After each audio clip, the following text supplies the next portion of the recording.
Hey everybody. I hope that your rough drafts are coming along. I hope that we are on track to submit those sometime on today, Monday. For this video, I'm going to talk about the last of the suggested topics that I've given you for this essay, which was immigration. So obviously, immigration shows up in a few different ways with Eve, with the Doragos, but I want to look at some of the ways that it shows up the most, and kind of when we're thinking about the message about immigration, I think we could say before we even get too much into it that the story sees a lot of problems with the way like the whole system is set up or whatever. Obviously, the story's taking place in 2002, so maybe it's a little bit different than now. It'd be good to get some research on this if this was what you were thinking about writing about. Um, so I want to look at some of the big ways that it shows up, and I think the kind of general thing the story shows us is how immigration is kind of a barrier for people, um, and not and it focuses because all the people who are immigrating in the story are actually in America. You know, they're not people trying to get to America who are denied. You know, the Doragos and Eve have made it to America, right?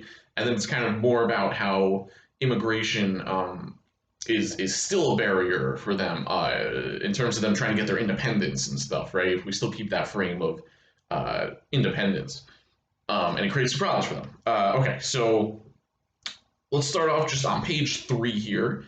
This is Eve is talking about like when she first came to New Jersey. She describes experiencing snow for the first time and all these things. And then I'm reading here from the second paragraph on page 3. Eve says, in my first week, I caught a severe. In my first week, I caught a flu so severe I wished for mere malaria. I sweated from fevers, headaches pounded my head. Mrs. Durago worried because I had no health insurance. She treated me with lemon drinks and vitamin supplements. And then it goes on to describe like how bad her illness was, and you know how she tried to get her strength back and recover and all these things. But I think something that sticks out there is that Eve doesn't have health insurance, right? Um, and although, you know, there are many people who aren't immigrants who don't have health insurance, that's definitely true. I think for Eve, the specific reason that she doesn't have health insurance when she comes to America is because of her status as an immigrant, and the complications with visas and green cards, and all these sorts of things. The Doragos, I would assume, do have health insurance, right? But Eve doesn't have it here, so it talks about how yeah, they have to treat her with lemon drinks and vitamin supplements. So that was one thing that just stuck out to me is like, uh, you know, a specific problem that Eve is going through because of being an immigrant. And then, of course, we have a number of times where they mention things about like visas and green cards and passports. Like, there's kind of a recurring thing in the story where Mrs. Durago is trying to get Eve's passport so that she can renew her visa or something like that, and Eve is trying to not to do that. She's trying to like hide the passport. I'm not totally sure why. I think it relates to Eve trying to leave. Like, if she were to try to renew her visa with the Doragos, then when she leaves the family to go and try to be a nurse, that might create a problem. And it's also like a big thing that stands in the way for Eve in terms of her leaving, right? What would her immigration status be if she leaves the Doragos? Like, are people, you know, is she going to be, are people going to try to like deport her or whatever if she leaves them? And then there's the whole thing where the woman that she knows in Mississippi says that she can help her get a green card, right? So the immigration stuff is very much mixed up in Eve's attempt, you know, to become more independent and everything like that.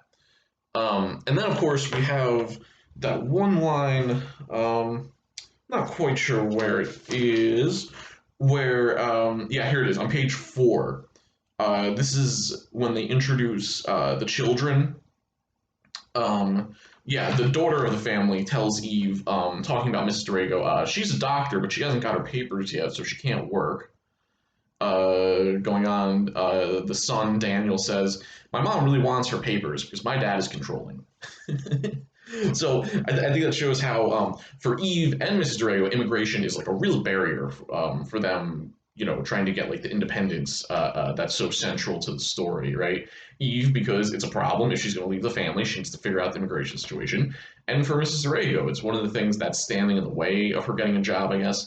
I'm not totally sure how this works, where they say she doesn't have her papers, but then she's trying to become a resident at the hospital or whatever.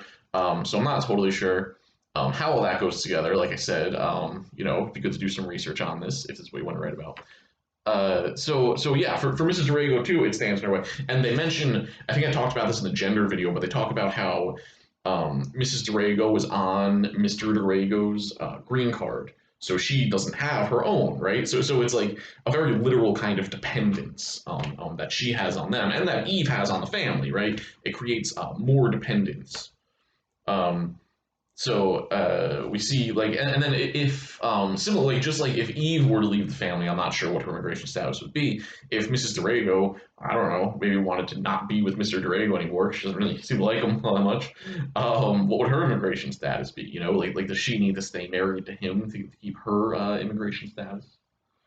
So yeah, I think we can see the kind of way that the story shows the immigration system to be a barrier for people, to make people's lives harder and more difficult, to kind of foreclose some of their options and like narrow their options about what they can do in their lives, and yeah, it keeps them from being independent.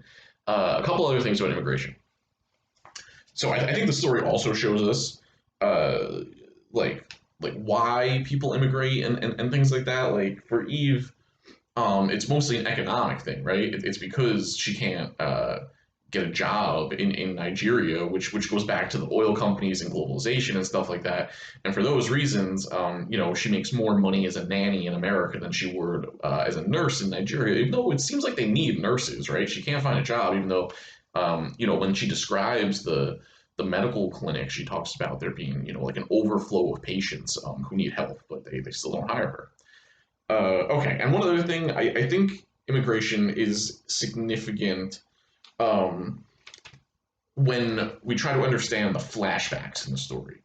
A lot of the flashbacks, pretty much all of them, I think, are kind of set off by something in the present that reminds Eve of something in the past, right?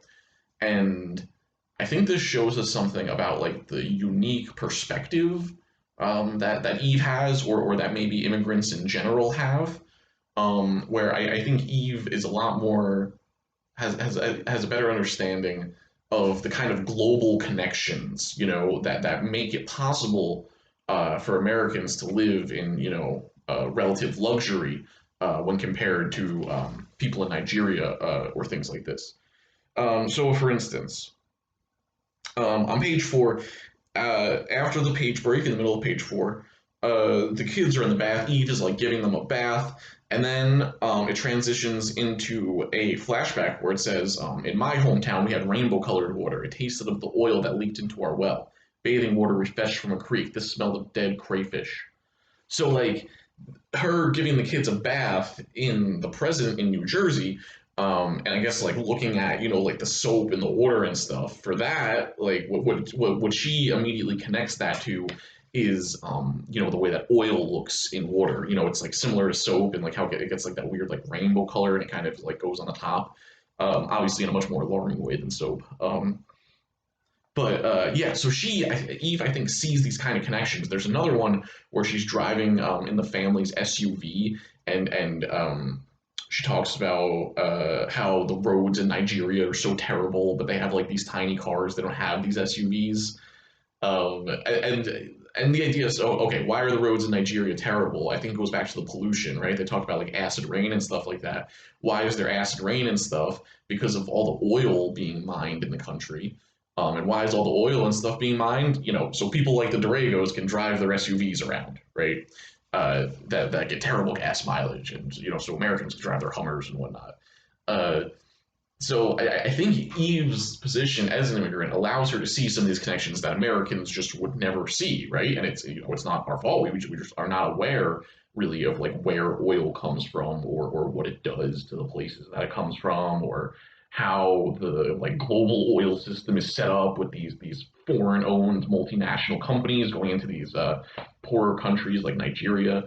Um, so for Eve, it's like seeing a big gas guzzling SUV driving on a perfectly flat, nice road, to her is immediately connected to the drilling for oil in Nigeria, right? So it's almost like because she is an immigrant and has seen what the rest of the world is like, she can make these connections about like the global economy and like basically connect the luxury that Americans live in to the suffering of other people in other places like Africa, you know? So I think that's kind of a really interesting insight about like the perspective of having lived in both these places. Like she talks about, there's one part where she goes to like the mall or something, and she's kind of mesmerized by all the different kinds of like chocolate chip waffles and like scented toilet paper and these kind of luxuries, right? So I think that is something that the story tries to show us too, is like how the luxuries in America are connected to other parts of the world and like the suffering of people there.